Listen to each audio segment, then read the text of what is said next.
Fala aí, torcida vascaína, a gente está de volta com o nosso canal Vamos Vasco e com as notícias e novidades do nosso Vascão.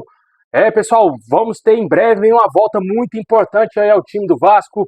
Vamos falar aqui de jogadores também utilizados na temporada, um número altíssimo de jogadores aí que passaram nessa temporada aí com a camisa do Vasco, que atuaram em campo com a nossa camisa. Vamos falar também aqui do Vasco ficar um longo período sem jogar em São Januário. Tudo isso e muito mais agora para vocês. Mas antes de começar aí, deixa o like, se inscreve no canal se você não está inscrito, ativa aí o sininho das notificações para você receber os vídeos postados diariamente aqui no nosso canal Vamos Vasco.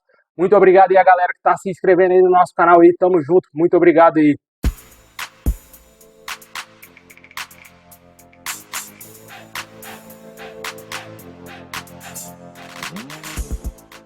Bom, pessoal, o Vasco supera a marca de mais de um mês sem atuar em São Januário, novamente nessa temporada, né? Sempre bom lembrar que o próximo compromisso do Vasco no nosso estádio será apenas no dia 5 de outubro contra o Juventude, na 29ª rodada do Brasileirão. Com isso, o Vasco completará 37 dias longe do Caldeirão. O último jogo, que foi em São Januário, aconteceu no dia 29 de agosto, numa virada por 2-1 sobre o Atlético Paranaense pelo jogo de ida das quartas de final da Copa do Brasil. E essa não é a primeira vez que o Vasco se ausenta aí do seu estádio, né? O Vasco também ficou um longo período longe de São Januário, entre o dia 25 de janeiro, pela terceira rodada aí do Campeonato Carioca, até o dia 3 de março, já na 11ª rodada. No período, o Vasco jogou os 3 clássicos estaduais, 2 no Maracanã e 1 no Newton Santos, e atuou 2 vezes com o mando vendido. Contra o Audax como mandante, venceu por 1-0 na Arena da Amazônia, lá em Manaus, pela 7ª rodada, e depois pela 10ª rodada recebeu aí o Volta Redonda no Kleber Andrade em Cariacica, onde venceu por 2-1. Posteriormente, ao ser eliminado aí do Campeonato Carioca, o Vasco ficou quase um mês sem ir também a campo, né? Assim, entre o jogo do Água Santa, foi empate por 3-3 e decidiu a vaga nos pênaltis, contra o Grêmio na estreia aí do Campeonato Brasileiro, completou na ocasião 38 dias sem jogar em casa. Já devido aí a essa situação, causou um grande alvoroço a venda do mando de campo aí, do jogo aqui que aconteceu em Brasília contra o Palmeiras, né? A CSS Partners vendeu a partida por R$1 milhão e a renda do jogo ultrapassou 7 milhões de reais, né, cara? Muita grana aí que o empresário que comprou o jogo faturou, e o Vasco ficou chupando o dedo, não recebeu nenhum tostãozinho sequer da renda da partida. Ainda para piorar, teve que dividir meio a meio o estádio com o Palmeiras, sendo que no primeiro turno o Palmeiras foi bastante beneficiado ao ter 90% aí da carga dos ingressos. O jogo foi em São Paulo e apenas 10% de torcedores vascaínos, né? E o Vasco acabou, infelizmente, perdendo a partida, não por culpa do torcida, né? Porque foi meio a meio, e sim, também, claro, por vacilo do Ryan lá e também erro grosseiro da arbitragem. E o Vasco acabou perdendo aquele jogo, competiu bem, mas não conseguiu vencer, não conseguiu pelo menos pontuar essa partida. Em tese, o jogo foi fora de casa para as duas equipes, mas o mando era do Vasco, e o Vasco perdeu uma ótima oportunidade de conquistar pontos preciosíssimos.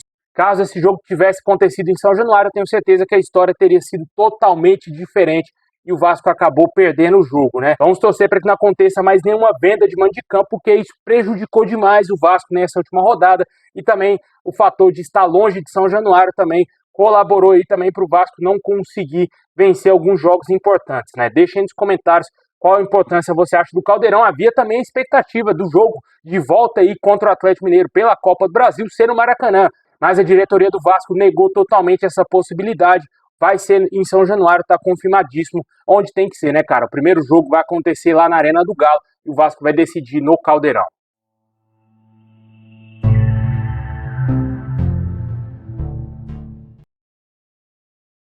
Bom, pessoal, o Vasco está muito perto aí de ter novamente o retorno do Jair aos gramados. O jogador já vem treinando normalmente aí com o elenco vascaíno, e a tendência é que no próximo mês ele já esteja disponível aí para a comissão técnica do Vasco e passe a ser relacionado para os jogos do Vasco. O jogador vem sendo visto treinando normalmente com o elenco vascaíno. Aparentemente não teve nenhum tipo de problema após a lesão, e vamos aguardar aí em breve ele possa ser relacionado para algum jogo. Eu acredito que possivelmente para esse jogo contra o Juventude, que a gente acabou de falar que será a volta do Vasco em São Januário, pode ser, quem sabe, o Jair fique pelo menos no banco de reservas nessa partida. E também existe uma grande expectativa também para esse jogo, o Coutinho ser titular, já que, de acordo com o jornalista Tebro Schmidt, lá do Grupo Globo, existe uma expectativa, um prognóstico aí da comissão técnica do Vasco que o Coutinho possa ser titular nessa partida aí após o confronto contra o Atlético Mineiro pelo jogo de ida aí da Copa do Brasil.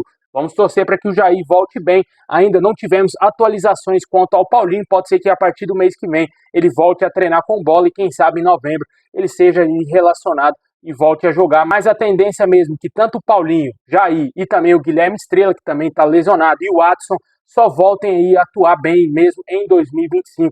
Lá no Campeonato Carioca, tomara que na pré-temporada eles estejam bem, estejam recuperados. Acho que o Guilherme Estrela ainda vai levar um pouquinho, pode ser, acho que ele perca também a pré-temporada, mas eu acredito que o Watson, Paulinho e Jair voltarão 100% aí no inicinho já de 2025. Bom, pessoal, hoje saiu uma informação bastante importante aqui, bastante interessante também, feita pelo Papo na Colina, a respeito de jogadores utilizados pelo Vasco aí no Campeonato Brasileiro, né? O Vasco já utilizou 37 jogadores aí no Brasileirão, meu amigo. Alguns deles nem estão mais no Vasco. O último jogador a ser utilizado foi o Maxime Domingues, que jogou os últimos minutos da partida contra o Palmeiras, e o que fez o Vasco chegar à marca de 37 jogadores utilizados no Brasileirão.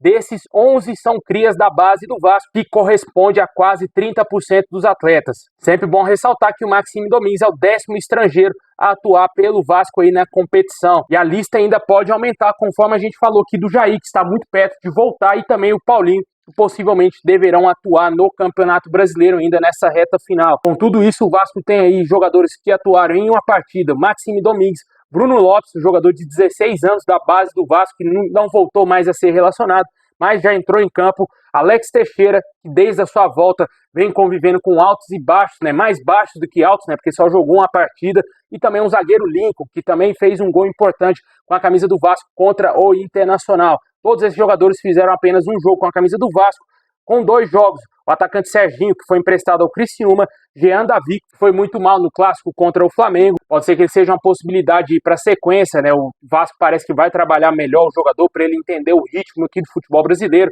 O jogador precisa se adaptar de acordo com o Rafael Paiva. E também completando a lista de 2 jogos, o GB, jogador da base, e o Medel, que também não está mais no Vasco, foi para o Boca Juniors. Com 3 jogos, temos aí o Souza, que desde a sua volta também, assim como Alex Teixeira, não corresponderam em absolutamente nada aí à altura. Infelizmente o jogador não vem colaborando com a equipe do Vasco, mas mesmo assim já fez 3 jogos, assim como o Guilherme Estrela, que infelizmente teve uma lesão. Com 4 jogos não temos ninguém, com 5 jogos temos aí o Felipe Coutinho e também o Robert Rojas, que também sequer foi relacionado para o último jogo contra o Palmeiras, por opção técnica aí do Rafael Paiva, né? Ele não teve nenhum tipo de lesão, o jogador simplesmente não foi relacionado. Com 6 jogos, Eric Marques e Cleiton Silva e Praxedes, nenhum deles está mais vestindo a camisa do Vasco. Emerson Rodrigues já fez 7 jogos aí, desde a sua chegada ao nosso clube, já marcou um golzinho contra o Atlético Paranaense. Vitor Luiz, 9 jogos, também marcou um golzinho. Com 10 jogos, garotos da base aí, Leandrinho e JP. Com 11 jogos, Pumita Rodrigues e Galdames. O Galdames jogou muito mesmo no início da temporada, né, cara? Lá no início do Campeonato Brasileiro. Já deve ter mais ou menos uns 2 meses que o Galdames não entra em campo, se eu não me engano, né? Se eu estiver errado, me corrija aí. Mas pelo que eu me lembro aqui, eu não vejo o Galdames em campo há muito tempo, né? Para nossa sorte. Completando aí o restante dos outros jogadores, Rossi e João Vitor com 12 jogos. O João Vitor teve um problema de lesão, também ficou suspenso aí. Sempre tendo um probleminha ou outro que atrapalha uma sequência mais longa do João Vitor no Vasco, né? Ele fez apenas 12 jogos. O Payet fez 13 jogos. Zé Gabriel, que não está mais no Vasco, fez 14 jogos aí, foi para o Coritiba. O Ryan, 17 jogos. Hugo Moura, 19 jogos. Juan Esforza e Adson, 20 jogos. Também aí o Léo Pelé e Lucas Piton, 21 jogos. David e Matheus Carvalho, Matheus Cocão com 22 jogos. Maicon e Verrete, 24 jogos. Paulo Henrique, 25 jogos. E o jogador que mais atuou na temporada no Campeonato Brasileiro aí foi o Léo Jardim, em 26 jogos com a camisa do Vasco, atuou em todas as partidas. O Paulo Henrique é o segundo que mais atuou no Campeonato Brasileiro, com a sequência ali do Maicon e Verrete. Todos esses jogadores foram utilizados pelo Vasco no Campeonato Brasileiro, e como a gente disse, existe ainda a possibilidade de mais 2 jogadores aí entrarem nesse rol de utilizáveis no Campeonato Brasileiro, como o Paulinho e também o Jair. Ainda podemos aumentar a lista caso o Rafael Paiva queira buscar mais algum jovem jogador na base que ainda não fez a sua estreia no profissional. Deixe aí nos comentários qual desses jogadores você daria mais oportunidades para aumentar também mais o seu número de jogos aí durante o Brasileirão.